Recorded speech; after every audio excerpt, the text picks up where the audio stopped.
gavel. Good morning, everyone. Good morning, everyone. If I could have your attention, please. Thank you. I don't know who gave you that. Thank you. This meeting won't be nearly as exciting as the one yesterday, I don't think, right? But thank you, everyone, for being here this morning. We have PFM here today, who is going to give us an update, as they did a few weeks ago, on the financial condition of the county.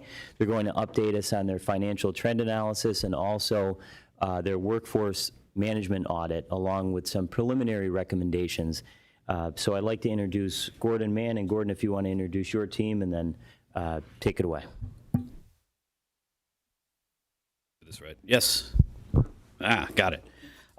Good morning, everyone. Thanks for having us back. For those of you who I know I see a lot of familiar faces at this point, people we've met throughout the process. For those who do not remember me, or we perhaps met another member of our team, my name is Gordon Mann. I'm from a company called Public Financial Management. The county brought us in April to conduct a financial and operational review of the county, what has been termed kind of an MRI of finances and of operations. I brought friends this time. I'm joined by my colleagues Lauren Sukovich and Rose Teszler, both of whom you will hear from here shortly in regards to the financial presentation. Let me see if I've completely mastered the technology. Yes, I have. All right. So the last time we were here to talk about cash. We were here to talk about the county's ability to pay its bills in full and on time throughout the year. We talked about the cash shortfall. We talked about some options for dealing with that shortfall. And we talked about the fact that there were three types of financial stability.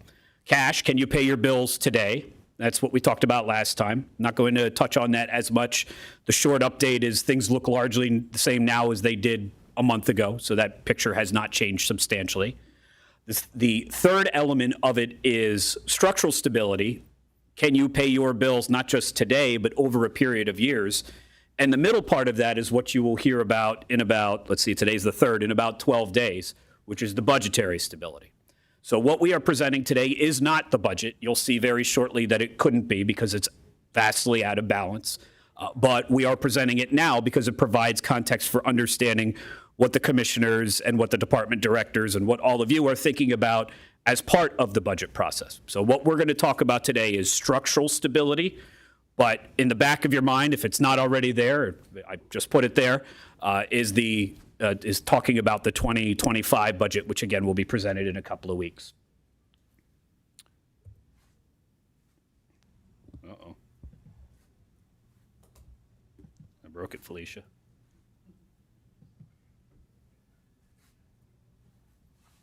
Okay.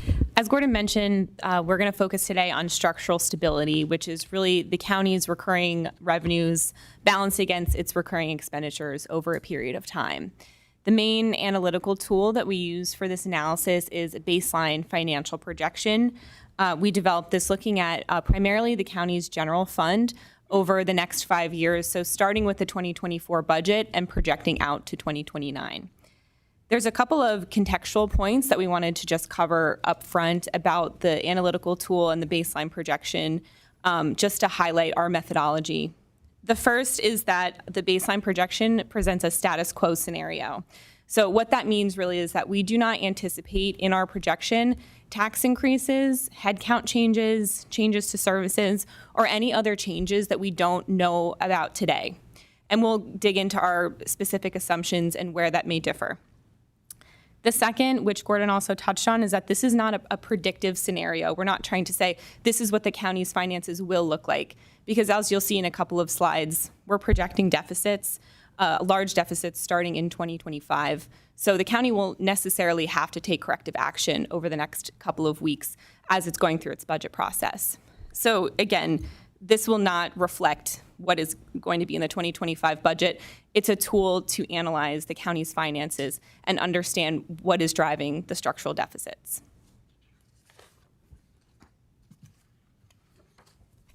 Looking back on the last 5 years, the county has had a structural imbalance for some time. We've looked at the county's finances starting in 2019 all the way through 2023 preliminary actuals.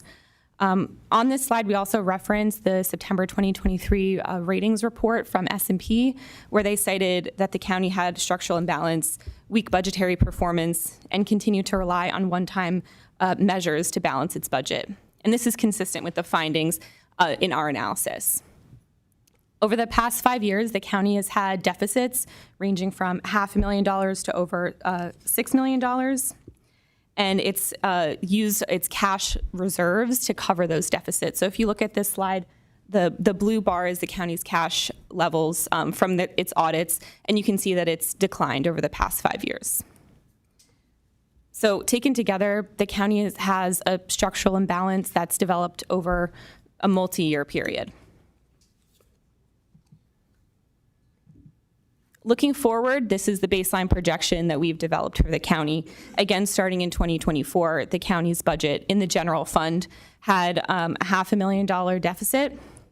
And as you can see, in 2025, we're projecting that to grow to $27.2 million. And we'll talk about the kind of one-time changes that are impacting that one-time growth in the deficit.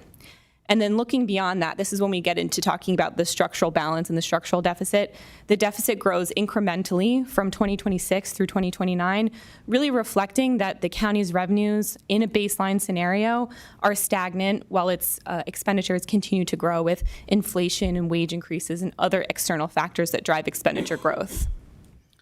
So I just want to hit one thing here. There's two different kinds of deficits that we're talking about, because if you just heard that the county's deficit goes from $500,000 to $27.2 million, and you're going, holy cow, what happened? That is a huge jump. Let me pause to explain partially what that is. I'm going to back away from the microphone just for a second. This is your operating deficit, right? This is the deficit between revenues and expenses this year. Everything you bring in within your budget, everything you bring in terms of revenues, everything that comes out in terms of expenditures adds up to a deficit of $500,000. If you pull out the 2024 budget, that's what it will show you for the general fund. But that $500,000 deficit is only $500,000 because there's about $10 million worth of one-time things that the county's doing to get through this year. Use of federal stimulus money, debt refinancing, a refund from its health insurance. These are the things that we talked about the last time we were here. If it weren't for those things, the deficit this year would have been closer to $10 or $11 million, right? So structural deficit is saying, I can't sell my car to pay for groceries every month. I got one shot at doing that. Once that's gone, what does the structural deficit look like? So this goes from operating deficit in the $500,000 to structural deficit. And we are going to primarily focus on the structural deficit because the goal here is not just to get you through another 12 months. The goal is to get you to a point where your revenues and expenses are balanced on a recurring basis. So digging in just to the revenue side a little bit, this is what the county's revenues have looked like over the past 5 years and then looking ahead for another 5 years. The largest source of revenue for the county is tax revenue, and that's primarily the real estate tax. So most of that kind of gray bar at the bottom is your real estate tax. The county also has around 20% of its general fund budget come from external reimbursements, mostly associated with the corrections and human services functions. From 2019 to 2023, the county's total revenue grew at around 2.7%, and that was primarily driven by a tax increase that happened in 2020. Beyond that, the revenues are generally flat, and that's what you see in the baseline projection from 2025 through 2029. We forecast around a 1% growth rate, all things consistent. So all things considering like taxes and reimbursement rates and things like that, we do not anticipate any increases there. So what trends drive this revenue picture? Gordon touched on one of these a second ago. You can go to the next slide. Yeah, just to hit one thing there, remember, this is a carry forward baseline scenario where we assume no changes. So Lauren just said we assume no tax increases. Spoiler alert, there will be a tax increase next year. How do I know that? Because you're going to have to do the unfunded debt borrowing to get through this year, and the only way you're going to pay for that is a tax increase. So please do not come away from that last slide going, oh, PFM just said they don't have to increase taxes. No, what PFM said was this is a baseline scenario that shows you what happens if you take no corrective actions, including with your tax rate. The first trend I'll just touch on again. Gordon mentioned this. The reason that we see that, one of the reasons that we see a big jump in 2025 in the deficit is the loss of those short-term deficit closing options. In 2024, the county used nearly $11 million to balance its budget from sources that we don't anticipate will recur in the baseline scenario. So that's money from debt refinancing, from ARPA, and a little bit from a reimbursement that the county received from its healthcare provider. The county might use some amount of ARPA to close its 2025 budget, but we don't assume this in the baseline, and we don't assume any additional one-time sources. So that's why you see on this slide, the county's revenue actually drops from $165 million to $150 million next year. The second trend is that the county's largest revenue source, its real estate tax, does not tend to grow unless the county increases the tax rate. The real estate tax is a function of three main things. One is the taxable assessed value, so it's the assessed value of all properties within the county, the tax rate, and the collection rate, which is the percentage of taxes that are owed and paid within that year. Current year revenues, if you look at the table, typically grow between 0.5 and 0.6% outside of years where the county did a tax increase. In recent years, the county did relatively small tax increases, one in 2020 and another in 2024. The county has not done a major tax increase since 2012 when it increased the millage rate by around 40%. So what do we assume in the baseline? Again, this is the baseline status quo scenario, so we would not assume in this scenario any tax increases.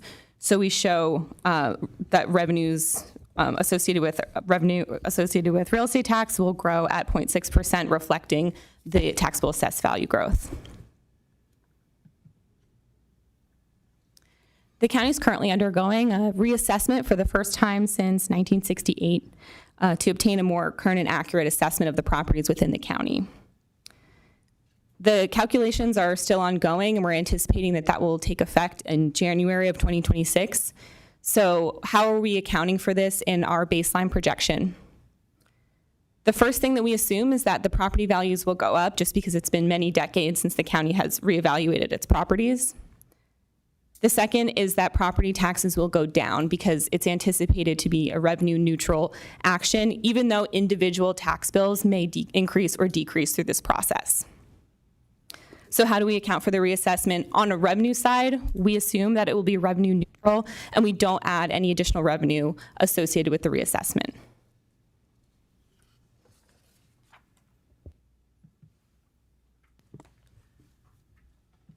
In addition to the reassessment that Lauren just talked about, is my mic on? Okay. There are a few other risks to the county's largest revenue source that we wanted to highlight in this presentation. The first one is the sale of the Commonwealth Health System to a nonprofit operator called Woodbridge. Because Woodbridge is a nonprofit, they will not pay county real estate tax on those hospital and other healthcare facilities that they are acquiring. In total, this means about $12 million in taxable assessed value comes out of the total for the county, which we do show in our projection. And at current tax rates, this results in about an $800,000 loss in revenue for the county. Gordon, can we actually go back to show that in the table? So you see that taxable assessed value, which is the first row, actually goes down from 2024 to 2025. So we've built in the sale into our projection. We can go back to the factors. The next factor we want to highlight is a lower collection rate. The county in its 2024 budget used a 91.1% collection rate on real estate taxes, but for our projections, we've actually lowered this to an 89.9% collection rate. We used 89.9% because it's the historical average between 2019 and 2023, and it also builds in some contingency that the 91.1 doesn't have. The other factor affecting these collection rates are the assessment appeals, which were highlighted to us by the single tax office, that there's been an increase in the number of assessment appeals, and also that these appeals can be granted either as a reimbursement on taxes paid or as a credit, which makes it very difficult to anticipate the total effect of those assessment appeals because you don't know the total number and you don't know whether there'll be credits or reimbursements. But altogether, between the lower collection rate and the sale of the system, we show a almost $2 million decline in the real estate tax revenue in 2025 compared to the 2024 budget.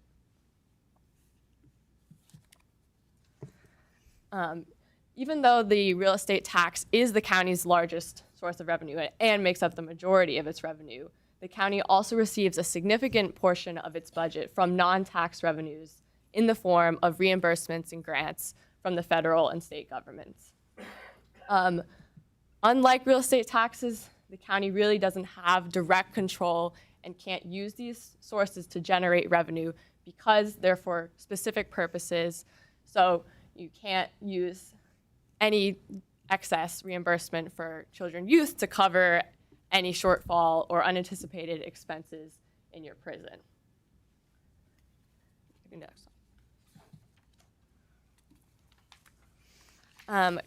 Looking at the county's expenditure side, the county's largest expenditure category is personnel expenses. Personnel expenses are made up mainly of cash compensation, comprising most of it, but also the benefits for employees, which include health insurance and pension benefits. The next largest category that you'll see is the operating expenses. The most of the operating expenses come from contracted services and professional services, but this category also includes spending on materials, equipment, vehicles, and also utilities and rent for county facilities. In the historical period, we saw the total expenditures within the general fund grow at an annualized rate of about 2.5% each year. The expenditures in our forecast are expected to grow at about 2.7% each year, and this growth is driven by increases in wages, raises, and inflation on all those materials and contracts and other personnel expenses. We do want to note that our current cash flow projection anticipates the county will spend 1.7% less in 2024 than it put in its 2024 budget. We're going to talk about later in this section how we have incorporated some of those savings into our projection. Yeah, and just to highlight, to remember what we talked about the last time we were here, Lackawanna County essentially has 13 months of expenses in a 12-month period. The last month of 2023, where the bills were not able to be paid, carried over somewhere in the realm of $11 to $15 million, and then the 12 months that you budgeted for this year. So the problem, as we see it in the numbers, is not that the county went hog wild and spent a bunch of stuff in 2024, but rather that 13 and 12 are not the same number. If you carry one extra month of expenses into the year and you have one flat revenue, you don't make that up. So that is in essence the cash. That continues to be the story of the cash flow shortfall, even though the county's spending in terms of contracts has slowed down. The spending, when we look at what is the county authorizing, what are they spending, what are the dollars that are going out on a month-to-month basis, it seems to be slowing down. It will slow down even more because of the hiring freeze and because of the freeze on discretionary spending. But you can't freezing spending and cutting it by a month are not the same thing.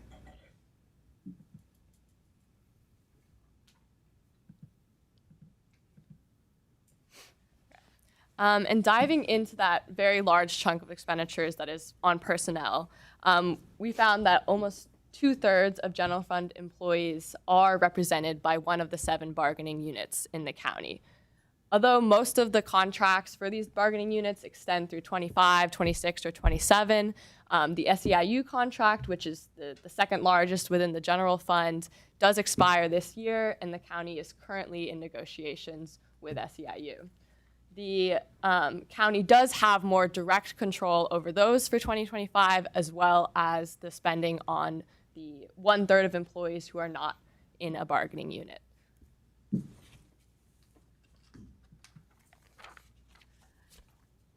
Again, looking deeper at that personnel spending, in the past 5 years, we saw that salary and wage spending in the general fund grew about 2.9% each year.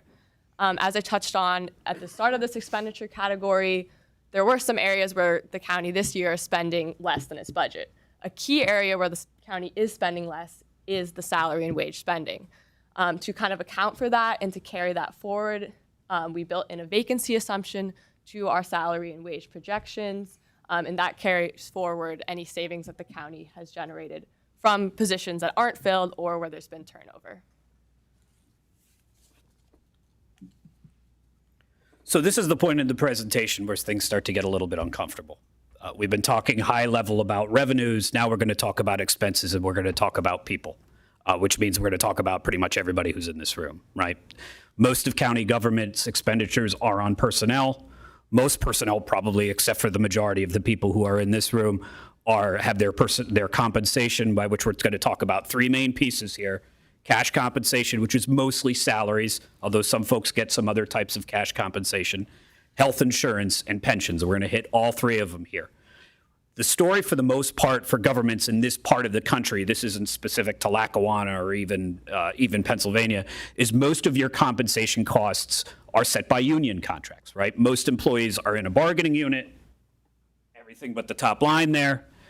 And the county does not have the ability unilaterally to say, well, we're just going to freeze wages next year, or well, we're just going to get rid of that health and plan, or we're just going to cut the pension benefits. Can't do that. You have to collectively bargain with unions, and you have to reach a point of agreement to be able to make any kind of meaningful, large change in compensation. But this actually happens to be a moment when the county has a rare opportunity to make a change in the next 3 months that sets the pattern and sets the course for the next 4 or 5 years. The reason for that is you have two groups who either are coming out of a contract or don't have one, right?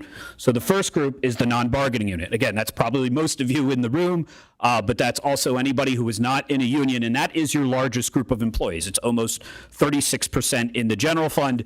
If you zoom out to all funds and you grab the ones that the Area Agency on Aging and Domestic Relations and all those other smaller funds, it actually gets larger. Now you're up to about 45% of the workforce. The second group is the SEIU union. This is your broadest union. This is everything from maintenance workers to clerical staff. It covers a wide range of employees, and it's got 164 employees, and their contract ends this year, as in within 90 days, right? So negotiations are happening right now with that union that will set the compensation levels for that bargaining unit. That union goes in front of all the others, right? Prison is the largest union. Its contract expires in 27. Probation and domestic relations is about 60 employees. That's 25, and everybody else is 2026. What the county does in the next 90 days with its own employees, or with its non-union employees, they're all county employees, and then the SEIU union will set the pattern for everybody else. So this is not a case where we come here and we say, gee, bad news, all your costs are personnel, they're all in unions, and you can't touch them until 2026, right? You can make a difference right now in what will happen in the 2025 budget and through the SEIU negotiations. So if anyone is curious and they keep mentioning a structural deficit, you could print out this slide. It's this slide in essence. The wage increases that you have here are our projections, right? So they're not recommendations. We're not recommending that these be the wage increases, but these historically have been the wage increases for employees. If you back this chart up and you went backwards instead of going forwards from 25 to 29, you went backwards, you would see the percentages are all largely the same anyway. So what we're doing is we're basically, again, carrying forward what historical wage increases have been. And I would say the other thing about these wage increases, they're not outlandish, right? When we will talk about compensation, and in our report, we'll look more at compensation in a more specific way. But when we look at the average annual salary across county government, which I recognize is a very wide swath of people, and we look at the average annual salary across Lackawanna County, which is an even wider swath of people, they're pretty even, right? So this is not a case where county government employees, union or not, are getting fabulously wealthy. But what happens is really the key line on this slide becomes this one. That wage increase, can I afford to give anybody? Well, the answer is zero, right? Because my revenues don't grow. You don't want to be in that situation, and you haven't been. There haven't been 5 years of zeros going backwards. You have to, and you want to give people fair, affordable wage increases. But the structure you have, where you start from, is with one horse that doesn't go anywhere, right? The second part of this, for context, that we look at is what do we think inflation will be, and you can put as much weight on this as you want. It's a federal bank survey. They generate it once every quarter. It's a survey of forecasters, so it's a survey of surveys. And right now they project that inflation will be about 2.5% per year. It goes up, it goes down. It could be very different within this market. It could be very different for individual households. But if you're trying to say, look, I don't want my employees to fall farther behind. I want them to at least be able to stay up in terms of the cost of living, the cost of bread, the cost of gas, the cost of health insurance. You would have to do about 2.5% per year. At least that's what the forecast is right now. But again, what you have to pay for it is a flat line. This is why going several years without a real estate tax becomes really, really hard. Is every year your revenue is essentially the same and your expenses grow. And while I'm focused on salaries here, I could write this out and do this with health insurance. I could do it with the cost of gas. I could do it with the cost of the chairs you're sitting in. The cost of anything goes up over time. And if revenues don't, then that means you fall farther and farther behind. Now, you could take this concept too far. You could say, well, I guess what he's saying is we just got to increase taxes all the time, and that's it, right? And that is not the takeaway. Because there are variables you can control, right? In terms of expenditures, and this is spending to budget. So overall, the county this year has spent less than budgeted on salaries. That's overall. But there's 42 or so different departments, and if you zoom on individual departments, the story changes. So I don't know whether anybody can read these numbers, but the concept here is red number bad, good, green number good, at least from a financial perspective, right? Anytime you see a red number, that means a department has spent more than budgeted on salaries for that individual year. Anytime you see a green number, it means the department has spent less than budgeted. And there are only 4 departments up here. So we picked 4 that have the most extreme versions of this trend so that we could make the point. If the numbers were smaller, it wouldn't. The youth and family services, where you're all familiar with the difficulty in filling those positions, no surprise, the result of that is you spend less than budgeted. Now, that might make people like me happy, but there's a whole another world to this. You have to hire those people. They have to deliver the services. You can't fall too far behind. You have to fill those spots. So good from green is good from a financial perspective, but I want to just acknowledge very clearly that there's another perspective in here. The red numbers for the sheriff's office, it's 3 out of 5 years. For court administration, it's 5 out of 5 years. For the prison, it's 5 out of 5 years. But size matters. Sheriffs, if we go to the far right, it's a difference. It's 3.9%. It's a difference of $150,000. Court administration, which is just one part of the courts, it's a bigger percentage. It's 6.3, but on a dollar basis, it's about the same. The prison, it's about the same as the court, but because the prison's big, 7% is almost $1 million, and then it swings the other way for OIFAS. There are 2 general things that can be driving this.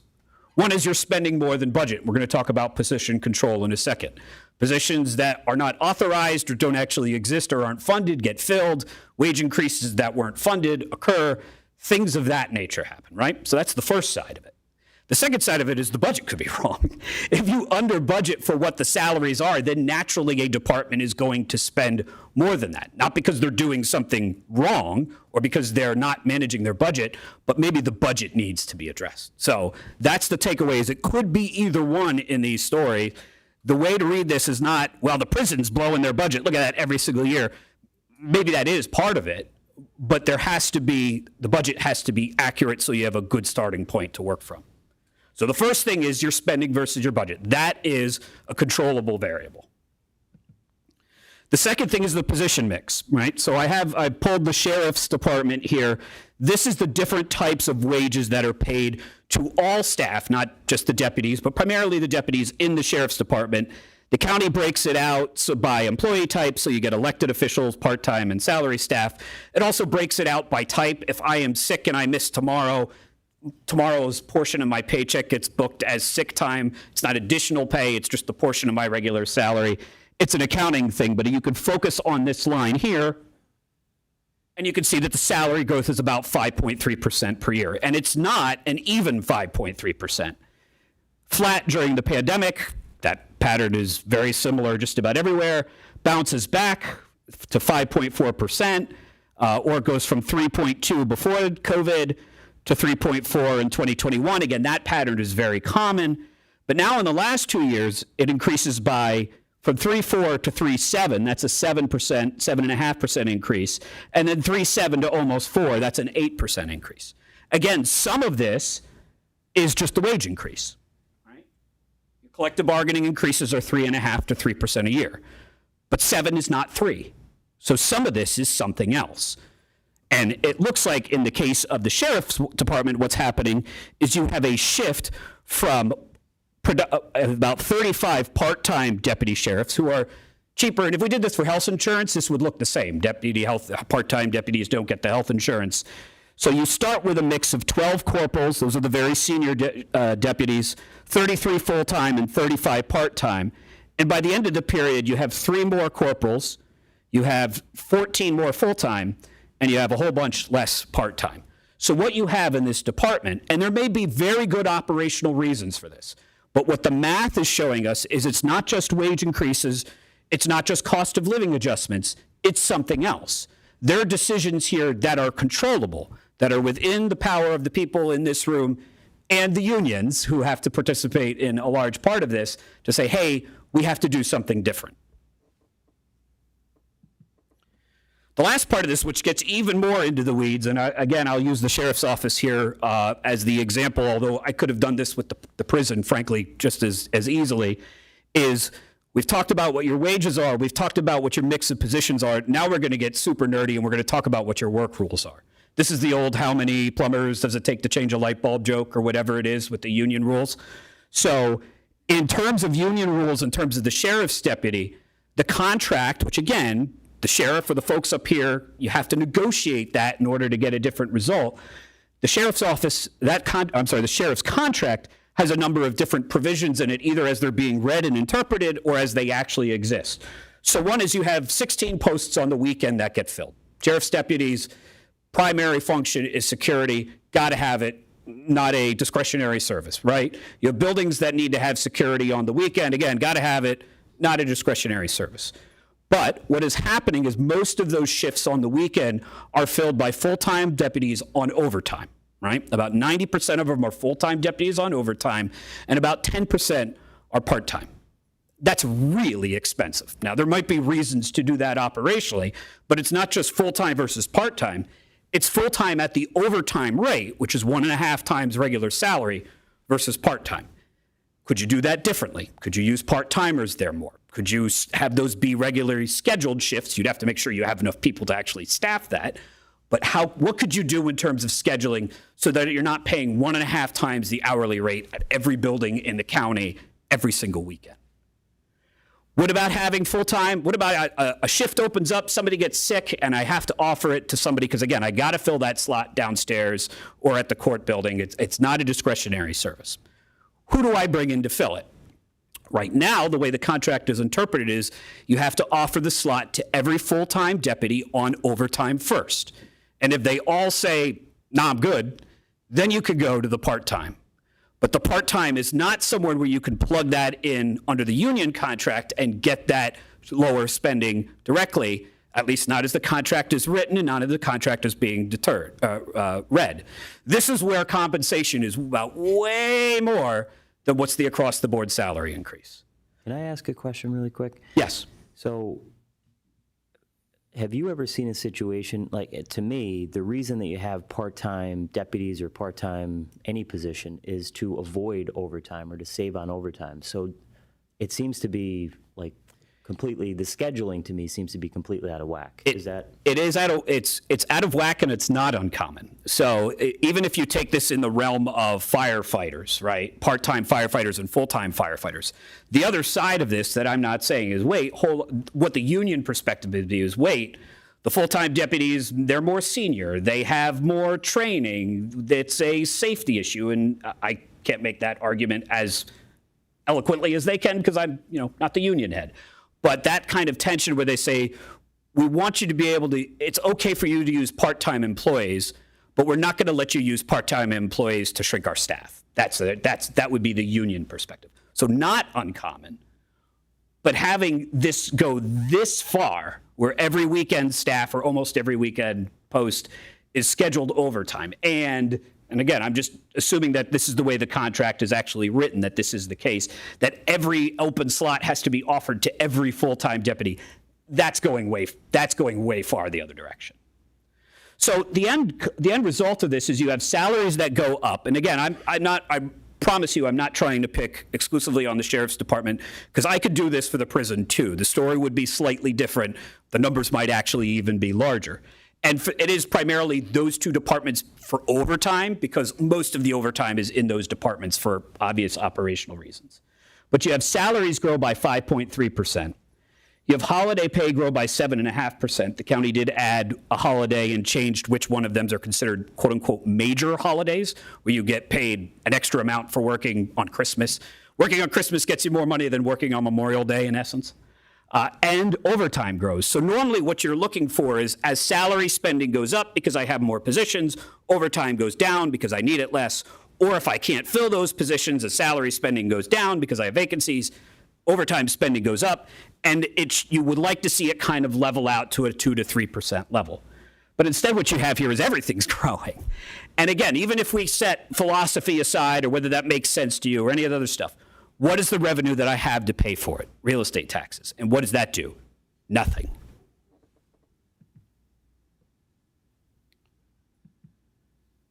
I think this is still me, right? Health insurance, right? So those are the variables that you can control in the salary world. You can control through the salaries through negotiations, and you can control the mix of positions, budget to make sure the budget is accurate and budget to actual spending, and work rules, again, largely through negotiations. The other big part of the county's spending is health insurance, right? It's a regular part of compensation. It's an important part of compensation. You want your employees to be healthy. You want to provide good coverage. Offering health insurance is a given. Health insurance expenses have grown faster than salaries, a little more unevenly, because it's not based on, I give you 3% per year, but it's based on the experience of employees. So if you have a year where a bunch of people get very seriously ill, that becomes more expensive and it washes through. There is obviously much less control you have over employee health, and you need employees to get the care they need, whether you're thinking about a utilitarian perspective to get them back to work or just from a human perspective. But what's happening is the health insurance costs are growing at about 6.5% is what we assume here. And that is a steeper line. If you just remember what the salary line did and what the health insurance line did, the growth here is more significant.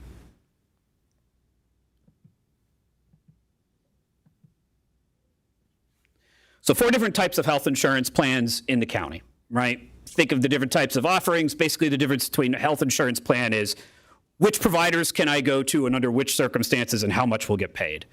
Most expensive plan, what's called the Aetna EPO plan here. This plan allows you basically to go anywhere, right? For those who have access to it, there is no defined provider network. You can go anywhere, provided you can get the insurance company to pay for it. But that network is there and exists. That's a very expensive plan. The PPO is, even though it's in the middle here, it's actually the cheaper of the 3 plans. The HMO, these two, there's the HMO at the other end of things. You could only go to the doctors within the defined network if you want the county's health insurance to cover it, right? In network and out of network.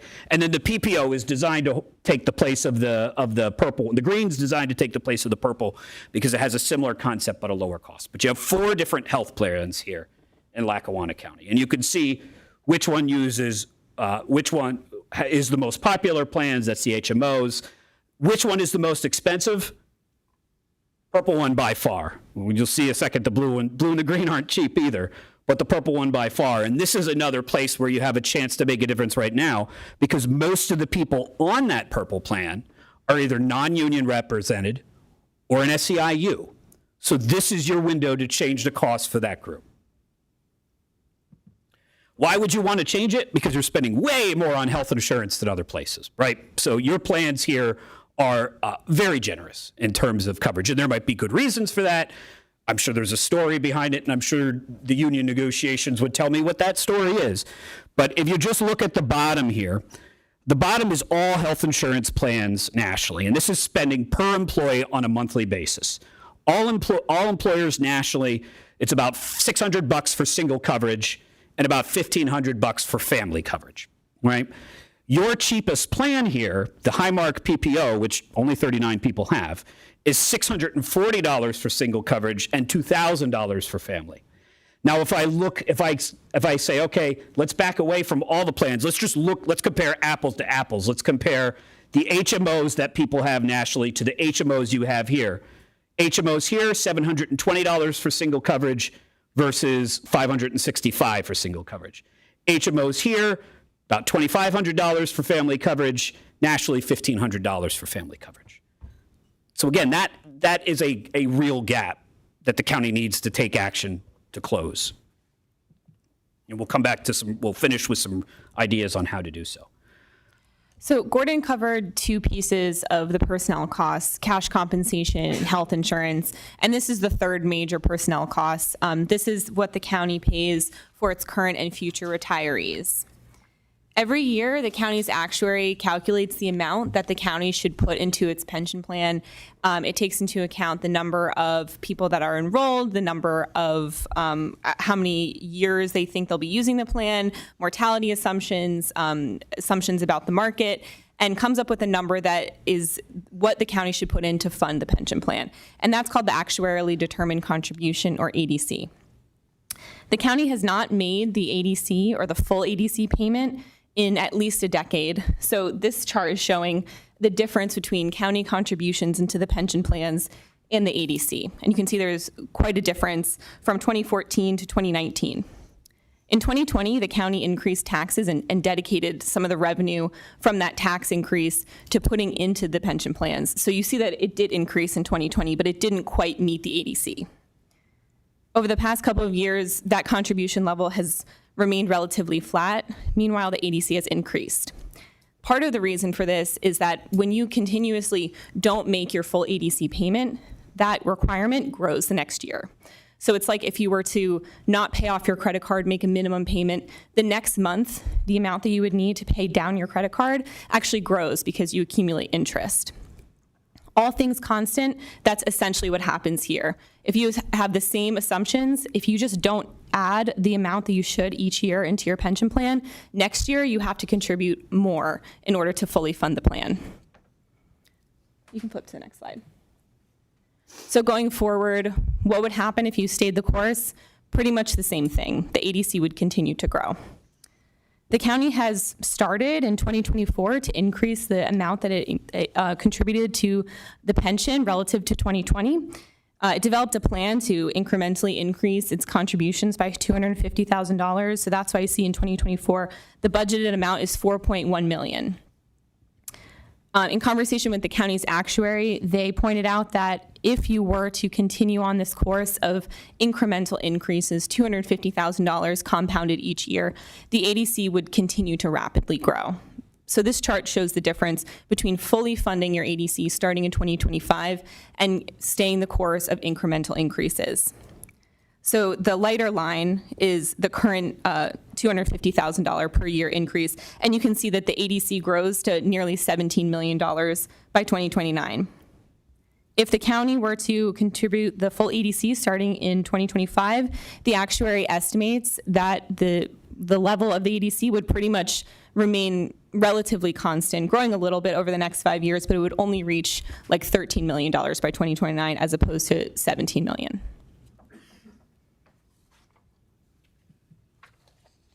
So just referencing back to the baseline projection slide that we shared at the beginning of this presentation, we showed a deficit that grew from $500,000 in the 2024 budget to $27.2 million in 2025. And we've talked about some of the factors that have caused that one-time jump. So we wanted to summarize them here. And primarily, this is driven by the reliance on one-time revenues to close the budget. And as the S&P report noted, this is not something that the county has done one time. This is a pattern over the historical period. So nearly $11 million of this increase is associated with the loss of those one-time revenues, the ARPA revenue, the debt financing, and the reimbursement from the county's health provider. The next driver is the pension contribution that we talked about on the last slide. Our baseline projection, again, this is not necessarily predictive of what the county will do in its budget in the coming weeks. What we assume is that the county will increase its contribution to the ADC level. So that contributes around $8 million to the deficit. The next piece that's contributing to this big jump in the deficit is the loss of real estate taxes that Rose noted in the presentation. So that is through the lower collection rate and from the loss of the Commonwealth Health System assessed value. Beyond that, the county also sees normal natural growth in the cost of its services. So if you do nothing, the county spending on salaries, on health insurance, on its debt, other operating costs just continue to grow, while again, your revenues remain relatively flat or are not necessarily within your control. So referencing back to the baseline projection slide, you do see this big jump up to $27.2 million, but this is a structural deficit and not a one-time event. Your real estate taxes without corrective action are assumed to be flat, while all of these other factors, salaries, health insurance, other things that are tied to inflation continue to grow every year.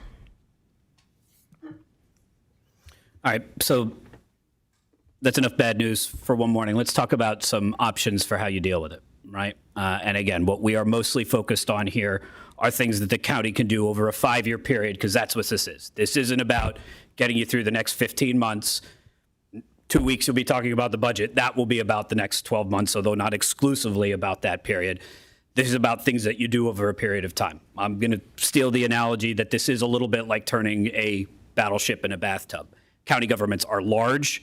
They're highly decentralized. They have multiple elected officials, most of whom are in this room.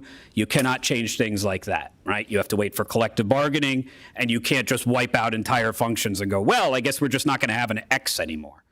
Most of the X's that you have are either practically required or statutorily mandated, right? So you're not going to make the pivot here in an instant. But you have to make the pivot over time, and you have to use the options that are available to you.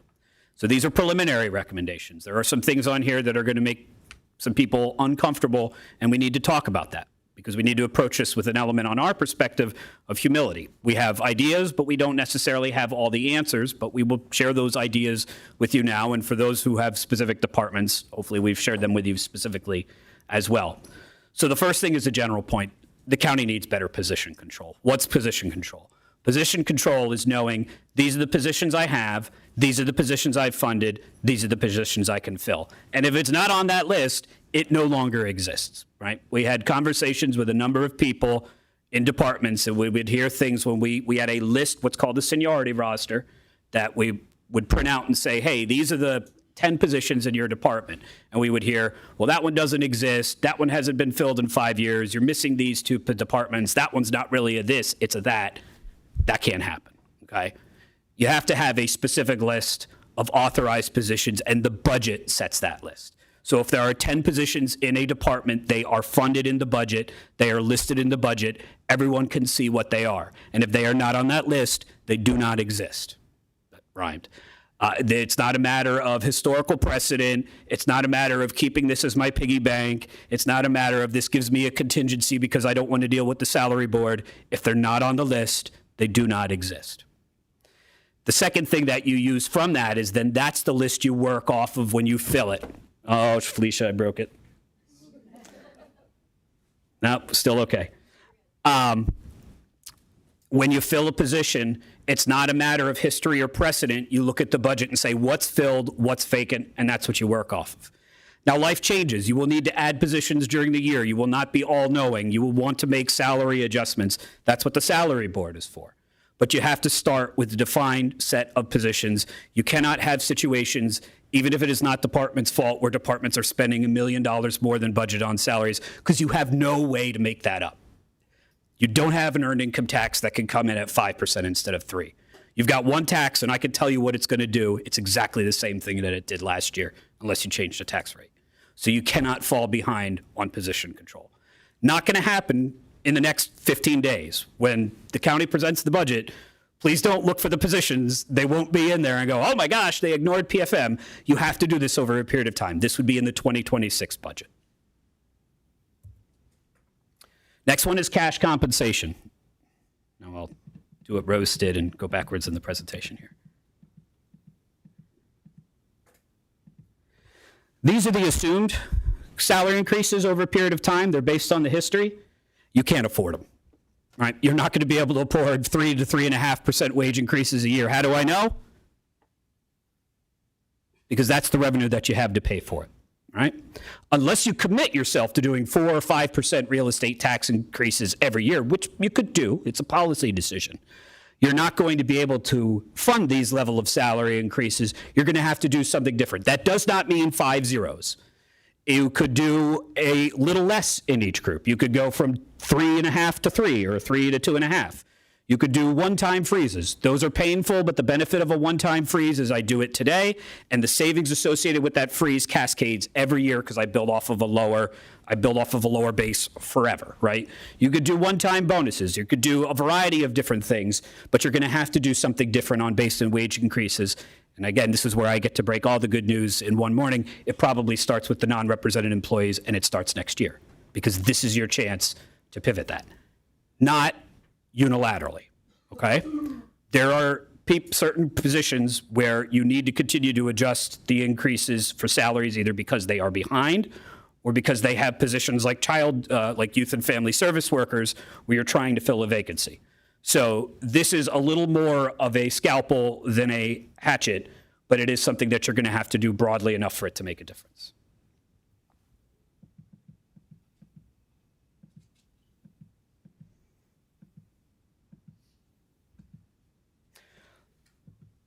The other thing on this, from a negotiations perspective, negotiations happen behind closed doors. They shouldn't happen through consultants' presentations or through the media. But when when the county and SEIU sit down, the county has to bring to those negotiations the perspective of what can we afford. Now that may sound obvious to you, and of course you would bring that, but often these negotiations don't really go that way. They focus on work rules or they focus on different things. The county is in a position where it needs to come in and say, for this group of employees, this is what I can afford in cash compensation and in health insurance. And we can negotiate under that. Think of it like a salary cap. We could do more here instead of there. We could do less there and something different. We can add something new if we can find a way to offset the cost. But it is not, we talk about every individual aspect for every employee and everything goes up a little bit, and then we move on to the next one. Because again, the revenue source you have to pay for this doesn't do anything, right? So you have to look at total cost of compensation. You have to ask yourself the question, can I afford this? And ask it before you get into negotiations, not once the contract splats on the desk up here and someone goes, well, wait, can we afford this? Well, you should ask that 4 months ago or whenever the negotiations started. You have to bring that perspective right away. The last thing is for a certain set of employees, mostly in the public safety realm, there are multiple types of compensation. You get a salary increase, which goes up 2 to 3% a year. In the early part of your career, you get what's called a step increase. You go from correction officer 1 to 2 or 2 to 3, which is generally another 4% a year. You get extra pay for working at night. You get extra pay for working on the weekends. You may get extra pay for being on call. All of these different types of cash compensation, one, they're not unusual. This is not Lackawanna County being extremely unheard of generosity. No, you find most of these things in most union contracts. But what you can't do is increase every single one of them, right? You can't say, well, I'll give you a little more here, and we'll add an extra holiday, and we'll increase your shift differential, and we'll change the step increases, because again, you just don't have the revenues to afford it. This is not a philosophical statement. This is a mathematical truth. On health insurance, the key here is to change the plans and to change the employee contribution structure. So change the plans. That Aetna EPO, if you went back to 1988, those types of plans were the predominant plan in state and local government.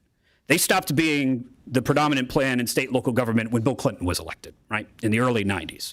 If you look at nationally what employers or what state and local government employers offer, that plan is extremely rare, less than 1%. Very, very hard to afford.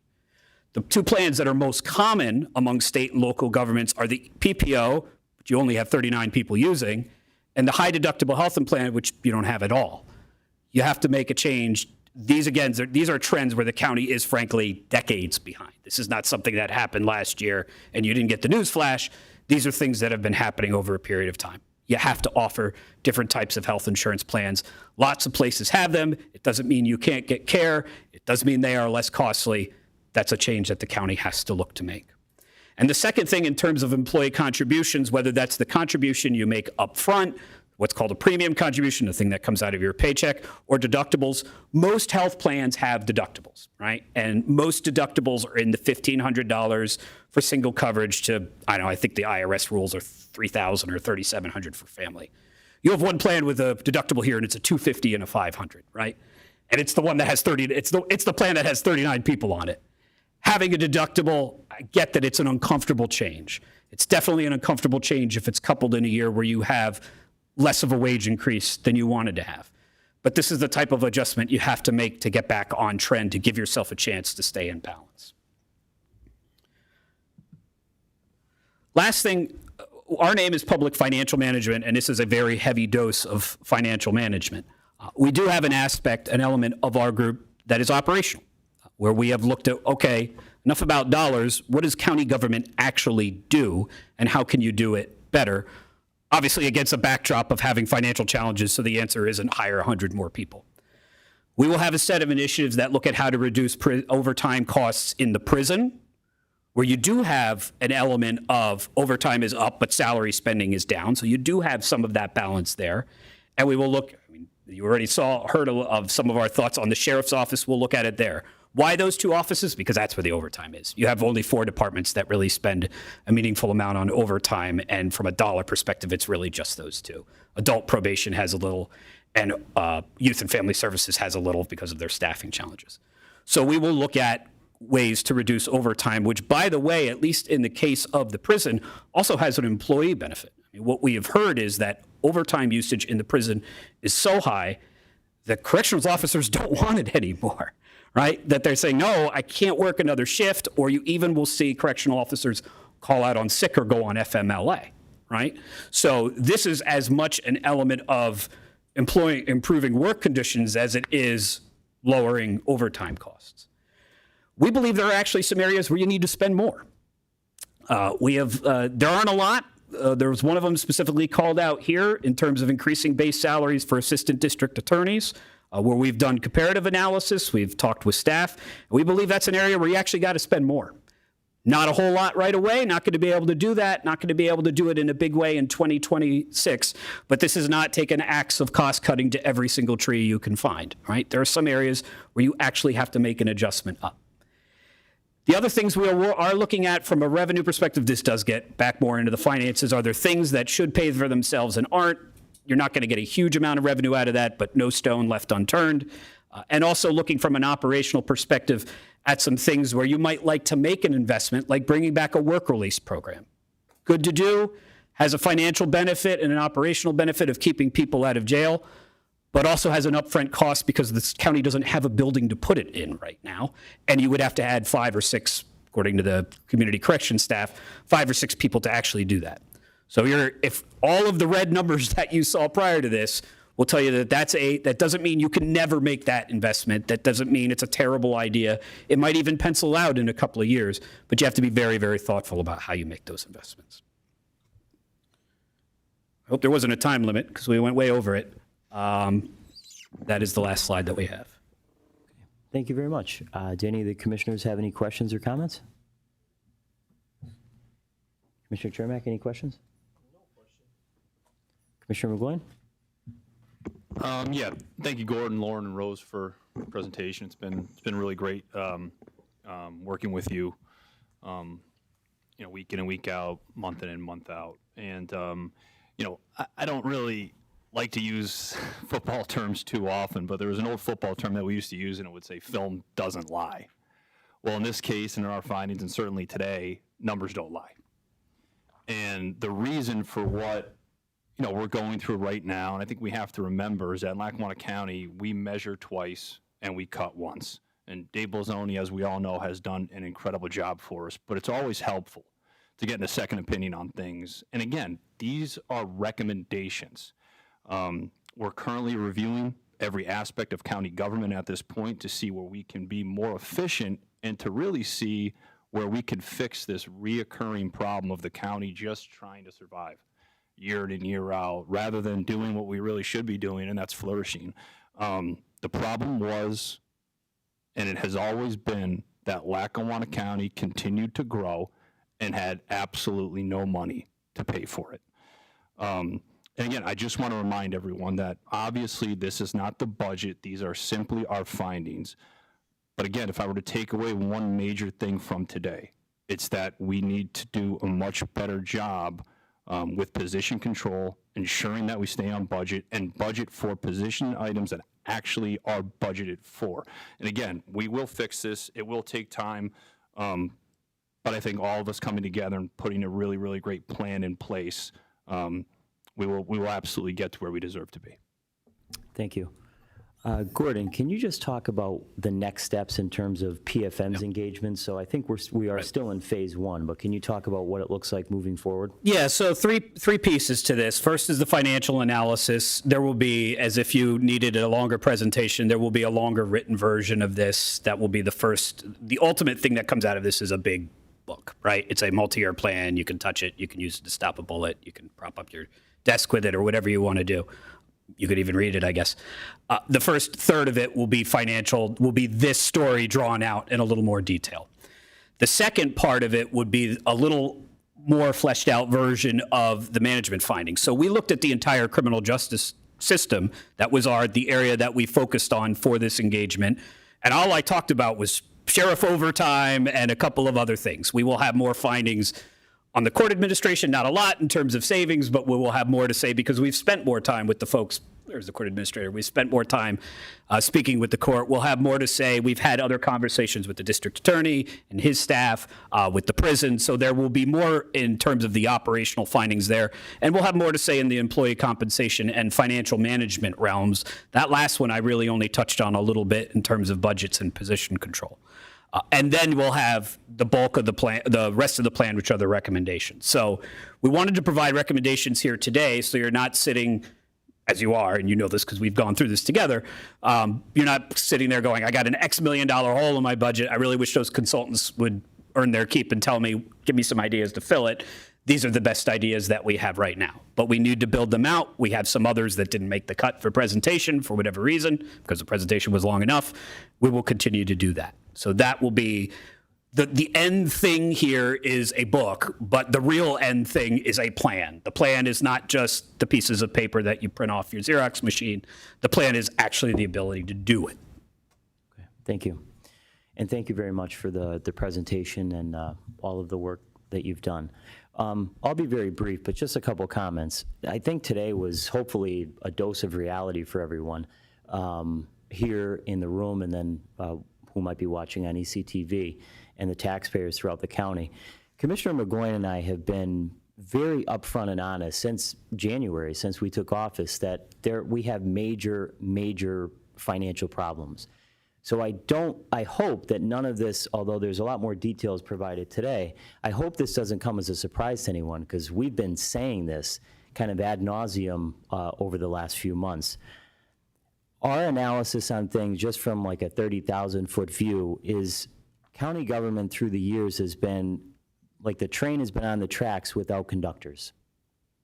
The train has been moving on the tracks, but nobody asked any questions, as far as I could see.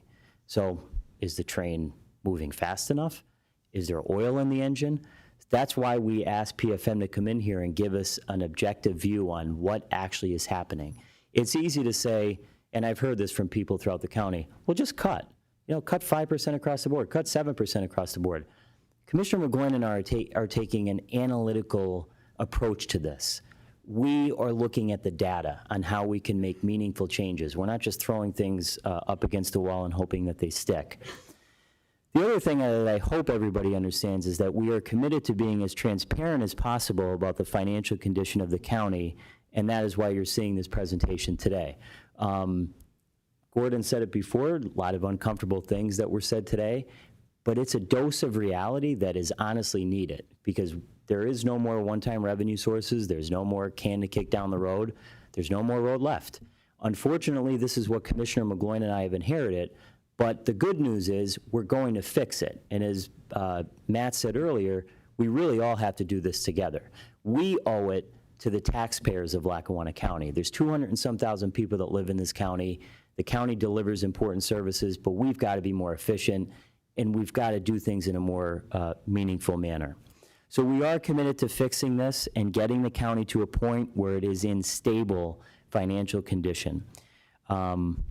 It's important for people to recognize, and I think Gordon pointed it out earlier, that this is going to take time. He stole the line from me that it's like turning a battleship around in a bathtub, but that is true. There are structural changes that have to be made, but many of them won't happen overnight, but they must happen. We have made some changes already, and I'll just check through some of them. First thing we did was eliminate the health department. If we talk about savings, we took about $4.5 million right off of the books by eliminating the health department and then using some of those resources towards the issues in the Office of Youth and Family Services. We did institute a hiring freeze. We instituted a spending freeze, and we're seeing the effects of that now. We have committed ourselves to the Cash Fest program, which other counties have done throughout Pennsylvania, which we expect to receive revenue from. We have invested in priority-based budgeting, and we've also hired PFM and entered into the Strategic Management Planning Program back in January with the help of the Department of Community and Economic Development. So there's going to be difficult decisions that have to be made over the course of the next few months, but as Commissioner McGloin pointed out, it's not all doom and gloom. We are working to actively improve the lives of the people in this county, not just simply exist to fund the government. But we must fund the government, and we must make sure that it works efficiently. And as Gordon pointed out, Lackawanna County is a big operation. This is the first step, although uncomfortable, to fix the situation, and that's what we're committed to. So thank you for being here, and we will unveil the budget on October 15th. Thank you very much.